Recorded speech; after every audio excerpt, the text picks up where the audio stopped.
Hey everybody, Brandon here. Welcome back to another episode of the King's Indian Attack speedrun. It's been a little bit of time since I've recorded. It's only been like 2 or 3 days actually. Uh, yeah, so now we're just back to it. Nothing too crazy. Our opponent's playing interestingly with knight c6. May even play e5 this move, which I think is a very reasonable reply. That could be very effective. We might enter some like perk defense territories. I'm just playing d3 to prevent any e4s for now. I think that's a really good idea. All right, d5. I'll go bishop g2. Again, generally when they play this type of structure, I'm aiming towards a c4 rather than an e4. That makes it harder to play c4 because I might just drop the pawn if I do that. So I'll just castle. I do this a lot. I highlight a lot. h6, we've seen something like this before. This is generally a waste of time. So my want, my need, my everything is to try to punish it. So I want to play knight bd2 and then c4. My biggest fear is knight bd2, knight f6, c4. They take it, and then if I take it, they get some e4 in. So maybe for that reason, knight bd2, knight f6. Ooh, knight f6. If c4 takes, then takes. Then I take with the knight. And this attacks e5 again and makes sure that e4, if it happens, then I should be able to hopefully reply to it appropriately. I don't see a great response to it immediately there. That could be concerning. I hate the idea of going c3, queen c2, and then c4, like taking an extra move to play c4. The only other move I see is knight d2, knight f3 to d2. This looks really strange, but the idea of c4 is such a good one. And preventing e4 is just such an important thing for me. I really want to prevent c4 from hurting me. So I'm going to play knight f3 to d2, which looks very strange, but I don't think it's going to hurt us too much. Because if we can open up our bishop, then I think we're a little happy, right? So the idea here is h6 is a bit of a useless move. So I'm claiming that knight d2, okay, not really the strongest move, but it's kind of in the same airspace as something like h6, where it's not really maybe the most useful move in terms of development, but it does have a clear and concise idea in mind. If takes, I actually might take with the pawn. And the reason why is because I'm looking at moves like knight c3 after. Okay, so this looks quite promising. I could take on d4 now, or I can take on h3 and then take on d5. Not d4, d5. So do I take on h3, queen takes h3, and then take on d5? If knight to f3, I could go knight, or knight d4, then I can go knight to f3. My biggest fear is some sort of like h5, h4 trying to kill me, or like knight f6 to g4. If we just imagine their queens here, since I have no Fianchetto bishop, they could play something like this, and I could die on the spot.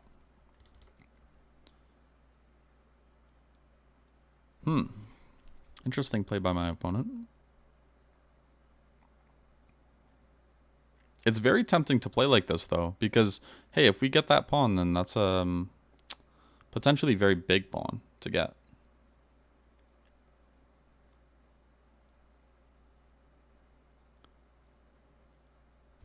So takes, queen takes, pawn takes d5, knight d4, e3 to attack the knight. They have to move their knight somewhere. And then once they move it, like knight to f5 or something, feels like we can get away with something like queen f3, followed by queen g2. We can Fianchetto our queen, which is a very good defensive technique here. Generally, whenever you lose your Fianchettoed bishop, in these types of positions, if your opponent's threatening things like h5, h4, or like knight f6, g4, if you can somehow get your queen to g2, you're safe, because you're covering your light squares. It's the only other piece that controls diagonals and the light squares. So that's the big idea there. Queen a4 check looks good. This might just win a pawn. And the other good thing about it is, hey, maybe if we really need to, we can drop down to h4 here. I'm looking at moves like d6, which look a little strange. I could take. I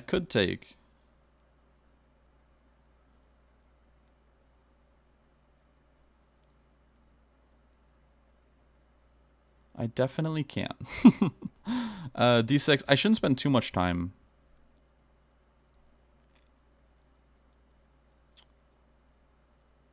D6 looks so interesting, though.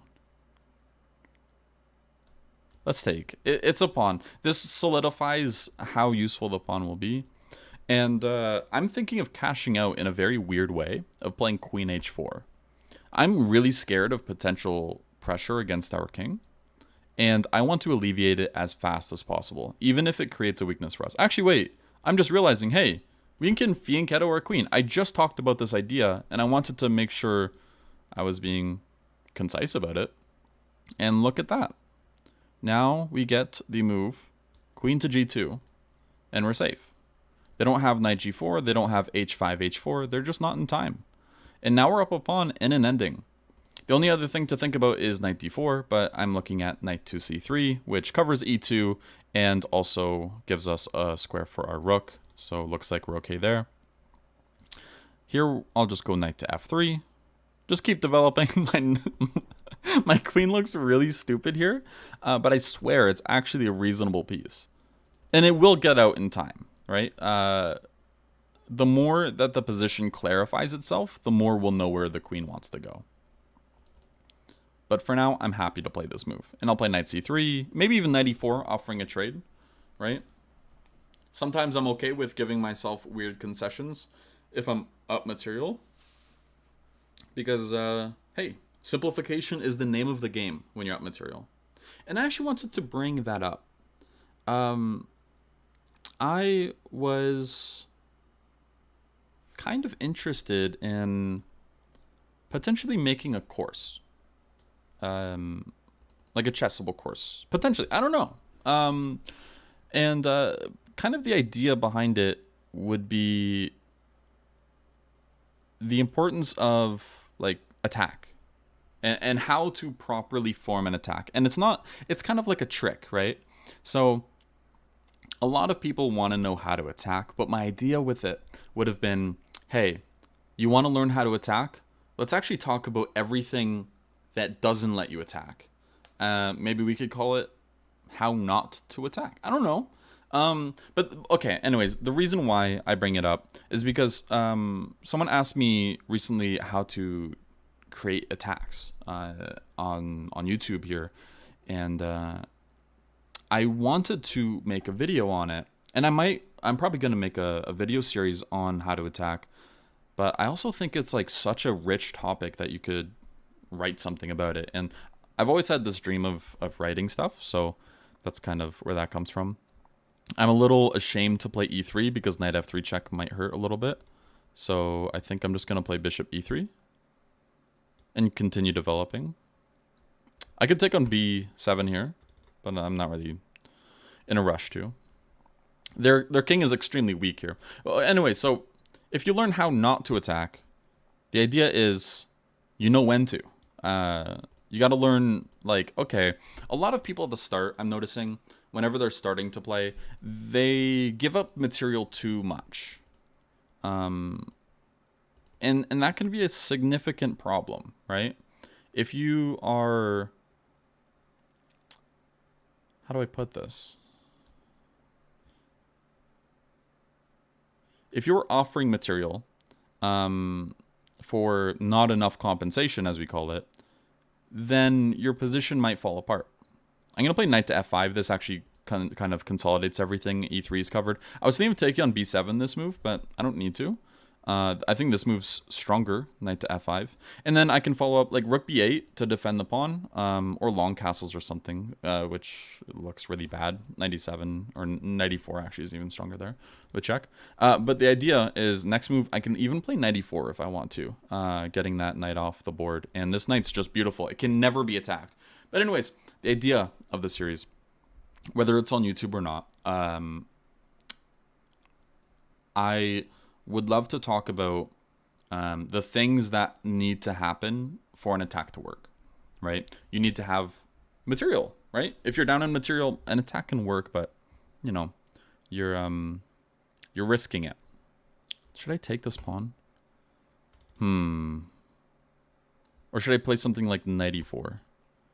I don't think either one is good. Maybe d4 is actually much strong. Yeah, d4 looks extremely strong because they have to take, and d4 is covered. This is perfect. Yeah, d4 looks extremely strong here, and I'm still getting all my attacking chances.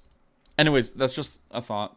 I'm not here to push like some idea nonstop all video. This is supposed to be instructive, so we should talk more about the game and what's going on.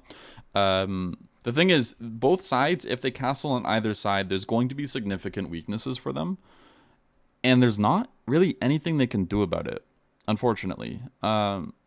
Next move for me is probably knight e4. And I only see one reasonable move for them, which is like bishop b6. Just to maintain an attack on the pawn on d4. But after knight e4, knight takes e4 looks like it's forced. Like I don't see another move there.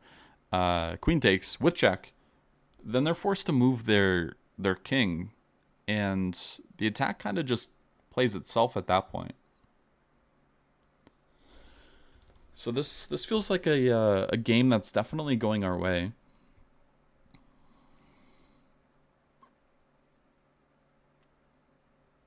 But we have to see what they play. I also looked at bishop takes d4 check, knight takes d4, queen e3 check, looking like it will pick up the knight, but we have to remember, hey, we can x-ray to defend. After queen e3 check, we have queen f2, which actually covers the square.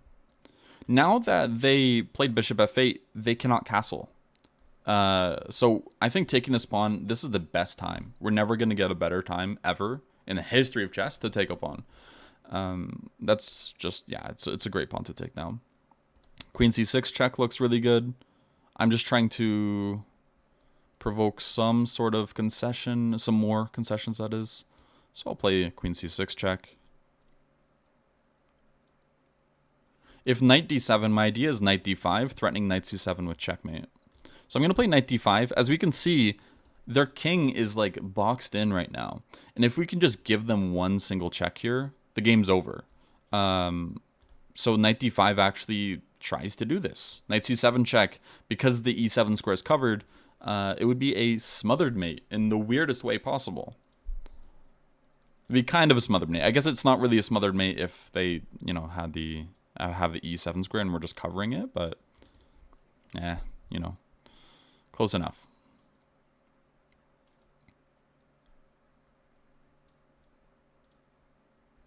This does look like domination though. I'm not really sure exactly what they can do. And we definitely have to look at this knight f to d2 move. After the series is over and we hit 2000 with this opening, I wanted to change things up and do 2 to 3 openings at the same time. Another one as white, which will probably be the King's Gambit. One as black against e4 and d4.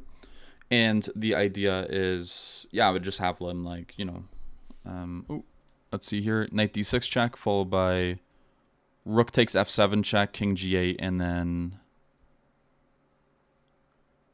knight e7 check. Looks like it's getting there. It's definitely getting there for the win. I'm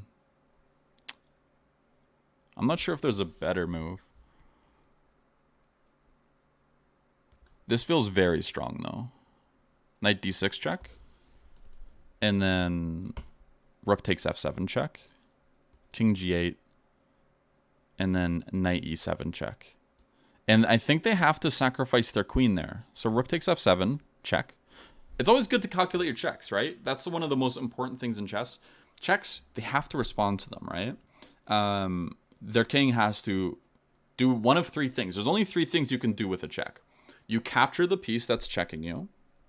You interpose a piece. For example, if it's a rook giving a check, then maybe you can put a piece in between the rook and your king. Or you have to move your king away. And again, if they don't do that, then of course it would be checkmate if they don't have either of the three.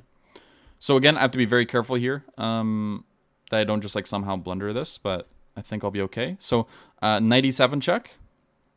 And the important move is if king h7, then we actually have a checkmate with queen e4 check. And this will be a nice checkmate. Now this looks like a forced checkmate unless they end up taking here, but they don't. And now queen e4 check will finish the game off. They have to interpose with their queen. That's the only way. Again, since they cannot move their king and they cannot put a piece. Oh, actually, they can put a piece in the way, but they cannot capture my queen right now. Those are two of the three. And the third one is there's an interposition. That means it's not checkmate, but after they interpose and I take it, now there's no interposition as well. All three criteria are met, and it's a checkmate. And checkmate. I think that's a really nice finish. Maybe we could have played this better. So let's check the analysis board and see what we could have done. So I'm going to turn on the engine. I originally said I was going to stop using the engine for this series, but I think it's just too important for us to just make sure that, you know, I'm not giving you guys bad advice and anything I say is kind of backed up. So d3 here, e5, bishop e6, h6 here. So yeah, I was thinking of knight f to d2. So knight b d2 is recommended. And what I was worried about here is I wanted to play c4, but I was a little scared. Actually, knight takes c4, e4 is playable. The thing I was worried about here is if we play anything backwards, it feels like something's going to go wrong. So it actually says, yeah, you can play knight d2 or the more active move knight e5. I didn't look at knight e5. I only looked at knight to d2 and like knight e1 here, but both felt very, very passive. And this looks like a very strong move. And we can't take it because we lose our knight on c4. But it looks like that's the way through, is we luckily have knight e5. And we don't really have to worry about this. It looks like knight takes c6 probably just wins the game. And the problem is if they take, then we can take back on c6. If they take on c4, well, actually their queen's hanging, so they have to respond to that. But this looks like a absolutely miserable position for them. Takes, queen takes, and queen takes d3. They definitely have some compensation here with something like bishop h3. But I don't imagine it's enough. We always have moves like f3. I don't know if f3 is fine here. We can also play knight e3. I'd probably play f3 to be safe. They can try a trick move with knight to e4. The idea is if we take it, oopsie, there's a there's a checkmate on g2. This kind of shows up in like the Grunfeld, which is why it's good to experiment with different openings. Sometimes you can see themes that pop up in one opening, pop up in another. Yeah, so this was what I should have played. Anyway, so I played knight fd2 instead, and it looks like this kind of gave away our advantage a bit. After queen to d7 and c4, I felt like, you know, maybe we can get something here. Maybe not. The thing is, after d4, which I thought was probably the best reply, I was thinking, okay, yeah, I can always go back to f3, and then we get our famed Benoni position. And now that the computer's thinking a little bit longer, if I turned up the depth on this, actually, let me turn it up even higher if I can. I'll just put it on unlimited. It's the evaluation is actually going closer to equality, so it's not finding the ideas to be as bad as originally it kind of said it was, which is nice. That the idea wasn't just completely like a mistake from us. But yeah, knight fd2 is definitely a risky move and something that people should probably stray away from, because you're moving the same piece twice in an opening. When you're actively already taking up less space in the center. So that's something to be very, very wary about. Looks like c4 is playable. Interesting. We should definitely look into this further. Okay, now it's not saying it's anything. Wait, after it takes on c4, the idea is queen a4. and we have threats of knight takes e5. So this is very smart. I think we should keep this in our repertoire. Is if h6, we just remember that c4 is actually playable, and if they take it, hey, queen a4 should make everything fine and dandy here. If they take, then we can take on e5, and it looks like we have a beautiful position. We have a ton of initiative. Takes on e2, we can just take on c6 here. And b takes c6. Queen takes c6. Wow. Bishop d7. Oh, wow, this is beautiful. This is beautiful. Knight takes d7. Letting them take on f1 with check. And after king takes f1, there's only queen takes d7. You have to worry about moves like knight f6 check coming, which can hurt really bad, or even knight b6 check picking up their rook. Queen takes d7. We end up picking up the rook in the corner. Best they have is queen d8 and entering this position where it's equal material, but we do have a slight edge because our structure is better than theirs. What? What? This is the most insane line ever. Okay, but that's really cool. The rest of the game was kind of straightforward. After bishop h3, they do lose the pawn in the center. And after we take it, I think knight d4 might have been a better try just to be a little bit more active in this position. Generally, you want to go for activity if you're down material. But so knight e7, queen a4 check, c6 takes, and I liked my idea of queen e4. Computer doesn't. It prefers moves like knight to c4. I'm just scared of some like h4, h5 takes and then mate, you know? It does take a while for it to happen, but we don't have that beautiful defender on g2 anymore. So it's always a concern. Instead of saying knight f3 or... Actually, knight f3 is a very obvious move. Wow. Knight f3, definitely I should have seen it. The idea here is we could also just go queen h4 now, yeah? Even if we wanted to. I don't see anything wrong with queen h4. Kicking them away. And then just like developing, yeah?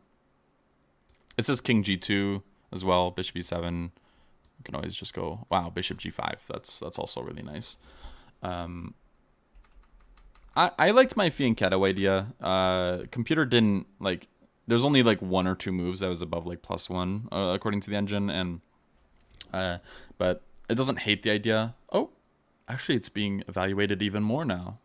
Okay, I'm gonna count that as an anti-computer but good move. Okay, doesn't matter.